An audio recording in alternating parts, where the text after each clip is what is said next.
முக்கியம். வா பேசலாம். இது பாரு, இதையும் தனியா. இல்ல உங்ககிட்ட கொஞ்சம் பேசணும். ரெசார்ட்டுக்கு நம்ம போன இடத்துல சத்தியமா சொல்ற ஆனந்தி, பல வருஷமா அவ என்ன கல்யாணம் பண்ணிக்கோங்க மாமான்னு என்ன கேட்டது.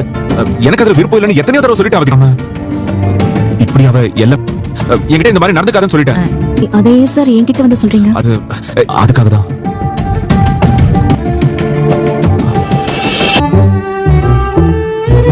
சென்னைக்கு போகணும். நான் இன்னைக்கு போயிட்டு கடையை நாங்க பாத்துக்கிறோம். நீங்க நல்லபடியா போயிட்டு வந்துருங்க. வரேன் ஆனந்தி. குணா வரேன். ரெண்டு காசு எடுத்து போ. போயிட்டு வா மாப்ள. பார்த்து பத்திரமா போ. அம்மா தாயே காமாட்சி. தாயை கூப்பிட்டேன். எங்க இந்த வருஷம் தான் முடிவெடுத்தோம். ஆனா வாழ் ஆமா காமாட்சி, என் பிள்ளைக்கு தலை தீபாவளி அமைஞ்சா ரொம்ப நல்லா இருக்கும்.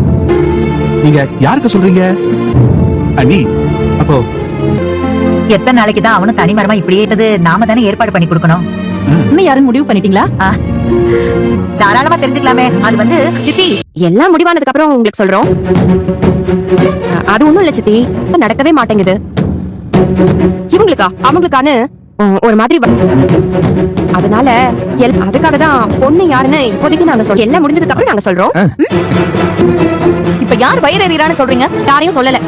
பொதுவா ஊர் உலகத்தை சொன்னேன். எல்லாரும் இருக்கிறப்போ பொதுவா வந்து என்ன சொன்னா என்ன அர்த்தம்? அகிலா, என்ன எது தெரிந்து பேசிட்டு இருக்க?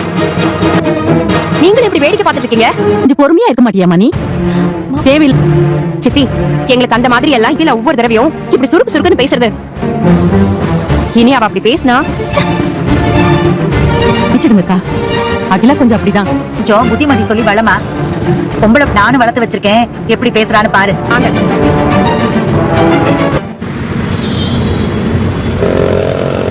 கோட்டி சொல்லிட்டா போச்சு. ஏ சேட்டா, திமிர்ல சொல்றேன். இங்க வாயா. நல்ல வேலை இருந்துகிட்ட விஷயத்த பத்தி ஆனந்த் கிட்ட பேசியதுல தேவையில்லாத குழப்பம் வந்திருக்கும். வேணும்னே என்கிட்டயும் ஆனந்த் கிட்டயும் வந்து அர்த்தம் முடிஞ்சிருச்சு.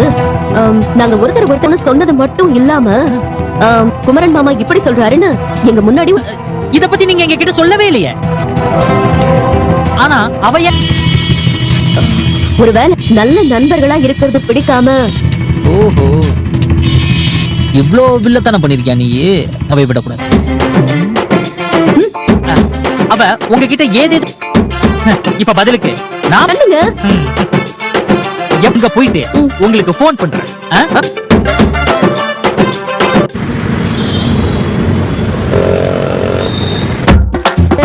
நான் யாருன்னு உனக்கு தெரியாது. மாப்பு போட்டுட்டு இருக்கியா? இத பாரு.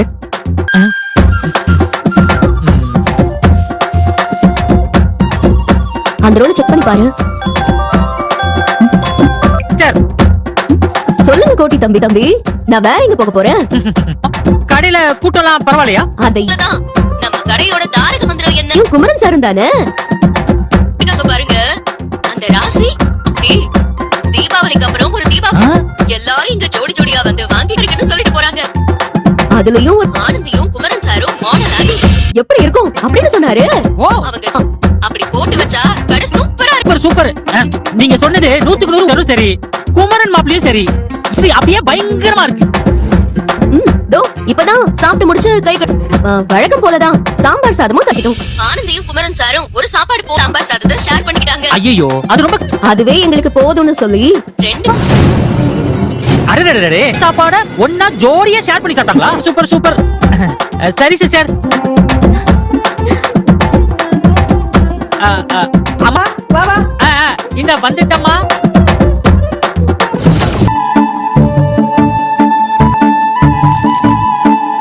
அப்படிலாம் எதுவும் நடக்காதுங்க. நீ நாங்கிறவர் இருக்காங்களா? குமரன். சரிங்க அக்கா. நான் இங்க பக்கத்துல இருக்க காலேஜ்ல தான் படிக்கிறேன். அவர் ஒரு வேலையா சென்னை வரைக்கும் போயிருக்காரு. வாரம் நான் காலேஜ் முடிஞ்ச பஸ் ஸ்டாண்ட்க்கு நடந்து துரத்திட்டு வந்தாங்க அக்கா. அவங்க கிட்ட இருந்து அன்னைக்கு என்ன காப்பாத்தி அவர். அதான் குமரன் அண்ணனை நேரில் கார்டு வாங்கிட்டு வந்தேன். ஏதோ என்ன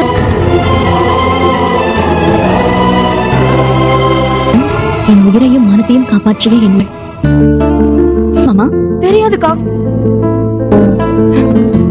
அப்புறம் அண்ணா அதுல என்ன உதவி வேணும்னாலும் ஒரு அண்ணன் பண்றேன்னு சொன்னாருக்கா.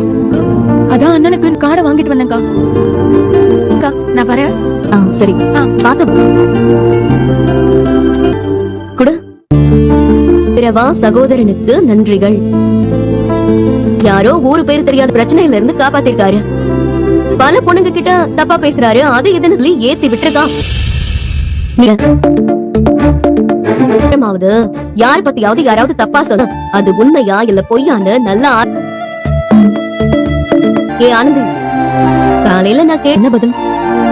உன் மனசுல என்ன பேசுற நீ? இப்போ நான் எனக்கு அப்படி தோணுது.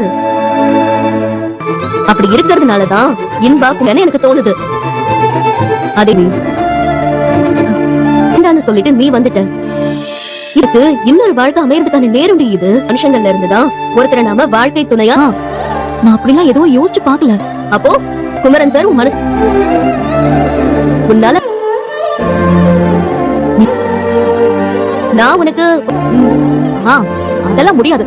டெஸ்ட் உடனே ஏன் நான் ஏன் பயப்படணும்? ஐயோ இல்லாட்டி டெஸ்டுக்கு சம்மதம் சொல்லு. என்ன டெஸ்ட்? நாளைக்கு மதியம் 12 மணி வரைக்கும் நினைக்கவே கூடாது.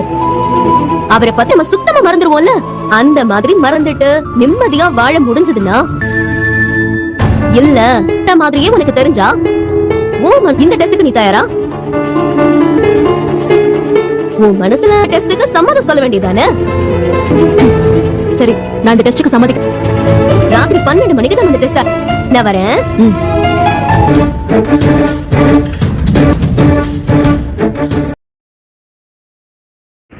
तो फ्रेंड्स, जैसे कि समोसे तो सभी को पसंद होते हैं, तो आप समोसे की रेसिपी कैसे बनाएं? तो सबसे पहले आपको मैदा लेनी है। मैदा अपने हिसाब से कम ज़्यादा ले सकते हो, और उसमें आपको थोड़ा सा ऑयल ऐड करना है, जिससे कि आपके समोसे खस्ता बने।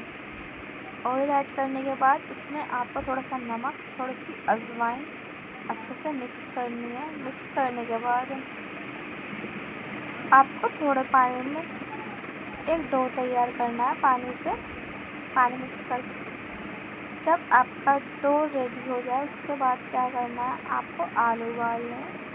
आलू उबालने के बाद अच्छे से छील लें उसे। छीलने के बाद उसे मैश कर लें। तो आप मसाला पहले भी ऐड कर सकते हो उसमें, या आप जब आलू की स्टफिंग को फ्राई करोगे आप तब भी ऐड कर सकते हो। तो उसमें आप अपने बेसिक मसाले ऐड करें, और उसमें थोड़ा सा अमचूर पाउडर और गरम मसाला ज़रूर ऐड करें, जिससे कि बहुत अच्छा टेस्ट आएगा। और थोड़ा सा साबुत धनिया, तो साबुत धनिया को जब आप तेल में फ्राई करेंगे तो बहुत ही अच्छा और बहुत ही तो फ्राई करने के बाद तो आपकी टिक्की तैयार है खड़े धनिया के साथ।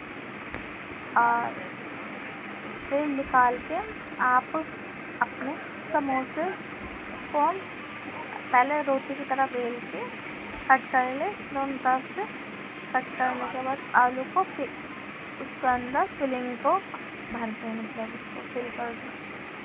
आप फिल करने के बाद अपने आलू उसको फ्राई करें। तो सभी समोसे तैयार कर लें। उसके बाद अच्छे से फ्राई कर लें। तो आप थोड़ा जब ऑयल गर्म हो जाए अच्छे से तो ही फ्राई करें, जिससे कि थोड़े वो खस्ता हो जाए, क्योंकि वो उसमें टाइम लगता है थोड़ा सिकने में। और जब थोड़े गोल्डन से हो जाए ना, अच्छे से लाल से, तब आप उसे निकाल लें। तो आप उसे हरे धनिया की चटनी के साथ, लाल चटनी या फिर दही वाला समोसा बनाकर खा सकते हो। तो हमें कमेंट्स में ज़रूर बताना आपको कौन सा समोसा सबसे ज़्यादा अच्छा लगता है, दही वाला या सादा। क्योंकि बहुत से लोग दही और तीनों चटनी, मतलब लाल वाली और ग्रीन वाली, जिसे मिक्स करके तब खाते हैं। या चाय के साथ भी खाते हैं बहुत से लोग, तो हमें कमेंट ज़रूर करके बताना कि आपको कौन सा समोसा सबसे ज़्यादा पसंद है, क्योंकि अधिकतर लोग समोसे ही खाते हैं। तो मिलते हैं हम आपको नेक्स्ट वीडियो में। टेक केयर सभी को, बाय बाय।